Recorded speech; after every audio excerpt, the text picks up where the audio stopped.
பொதுக்காலம் 20ஆம் வார ஞாயிற்றுக்கிழமை. முதல் வாசகம். நாடெங்கும் வழக்கு காரணமாயிருக்கும்படி என்னை பெற்றாயே.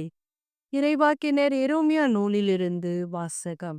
அந்நாட்களில் தலைவர்கள் அரசனை பார்த்து, இம்மனிதன் கண்டிப்பாய் சாக வேண்டும். ஏனெனில் இவன் இவ்வாறு பேசி இந்நகரில் எஞ்சியுள்ள போர் வீரர்களையும் மக்கள் அனைவரையும் மனம் தளர செய்து வருகிறான். இந்த ஆள் இம்மக்களின் அழிவை தேடுகிறானே அன்றி நலனை தேடுவது இல்லை என்றார்கள். அதற்கு அரசன், செதேக்கியா நன்று, அவனை உங்களிடமே கையளிக்கிறேன். ஏனெனில் உங்களை பகைத்து கொண்டு அரசனால் எதுவும் செய்ய இயலாதே என்றான். எனவே அவர்கள் எரேமியாவை பிடித்து காவல் கூடத்தில் அரச மகன் மல்கியாவுக்கு சொந்தமான பாழும் கிணற்றுக்குள் கயிற்றில் கட்டி அவரை கீழே இறக்கி விட்டார்கள். அக்கிணற்றில் தண்ணீர் இல்லை, சேறு மட்டுமே இருந்தது. எனவே எரேமியா சேற்றுக்குள் புதைய தொடங்கினார். எபேது மேலேக்கு அரண்மனையினின்று வெளியே சென்று அரசனை நோக்கி, என் தலைவரே, என் அரசரே, இறைவாக்கினர் எரேமியாவை பாழும் கிணற்றில் தள்ளியதா இம்மனிதர்கள் பாவம் செய்தார்கள். அவர் அங்கு பட்டினியால் மடிந்து போவா, ஏனெனில் நகரில் அப்பம் எதுவும் கிடையாது என்று கூறினார். அதை கேட்ட அரசன் எத்தியோப்பியரான ஏபேது மேலேக்கை நோக்கி, உன்னோடு 3 பேரை இங்கிருந்து கூட்டிச் செல். இறைவாக்கினர் எரேமியா சாவதற்கு முன்பே கிணற்றினின்று அவரை தூக்கிவிடு என்று கட்டளையிட்டான். ஆண்டவரின் அருள்வாக்கு. இறைவா உமக்கு நன்றி. 2ஆம் வாசகம். நமக்கு குறிப்பிட்டு உள்ள பந்தயத்தில் மன உறுதியோடு ஓடியமாக. எபிரேயருக்கு எழுதப்பட்ட திருமுகத்திலிருந்து வாசகம். அதிகாரம் 12, இறை வார்த்தைகள் 1-4 முடிய. சகோதர சகோதரிகளே, திரண்டு வரும் மேகம் போல் இத்தனை சாட்சிகள் நம்மை சூழ்ந்து நிற்க, எந்த சுமையையும் நம்மை பற்றி கொண்டிருக்கும் எந்த பாவத்தையும் உதறி தள்ளிவிட்டு நமக்கு குறிப்பிட்டுள்ள பந்தயத்தில் மன உறுதியோடு ஓடுவோமாக.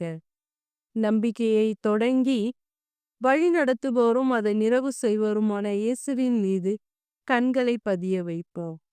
அவர் தாம் அடைய இருந்த மகிழ்ச்சியின் பொருட்டு இழிவையும் பொருட்படுத்தாமல் சிலுவையை ஏற்றுக்கொண்டார். இப்பொழுது கடவுளது அரண்மனையின் வலப்பக்கத்தில் வீற்றிருக்கிறார். பாவிகளால் தமக்கு உண்டான எந்த எதிர்ப்பையும் மன உறுதியோடு தாங்கிக் கொண்ட அவரை எண்ணி பாருங்கள். அப்பொழுது நீங்கள் மனம் சோர்ந்து தளர்ந்து போக மாட்டீர்கள்.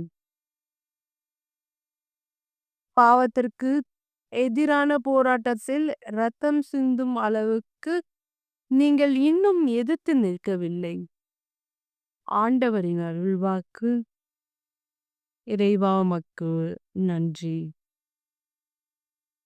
நற்செய்தி வாசகம். அமைதியை ஏற்படுத்த வந்தேன் என்றா நினைக்கின்றீர்கள்? இல்லை, பிளவு உண்டாக்கவே வந்தேன். லூக்கா எழுதிய தூய நற்செய்தியிலிருந்து வாசகம். அக்காலத்தில் இயேசு தம் சீடரை நோக்கி கூறியது, மண்ணுலகில் தீமூட்ட வந்தேன், அது இப்பொழுதே பற்றி எரிந்து கொண்டிருக்க வேண்டும் என்பதே என் விருப்பம். ஆயினும் நான் பெற வேண்டிய ஒரு திருமுழுக்கு உண்டு. அது நிறைவேறும் அளவும் நான் மிகவும் மன நெருக்கடிக்குள்ளாகி இருக்கிறேன். மண்ணுலகில் அமைதியை ஏற்படுத்த வந்தேன் என்று நினைக்கிறீர்கள்?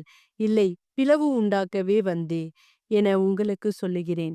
இது முதல் ஒரு வீட்டில் 5 2 எதிராக 3, 3 எதிராக 2 பிரிந்திருப்பார். தந்தை மகனுக்கும், மகள் தந்தைக்கும், தாய் மகளுக்கும், மகள் தாய்க்கும், மாமியார் தன் மருமகளுக்கும், மருமகள் மாமியாருக்கும் எதிராக பிரிந்திருப்பர். ஆண்டவரில் அருள்வாக்கு. இறைவா உமக்கு, கிறிஸ்துவே உமக்கு புகழ்.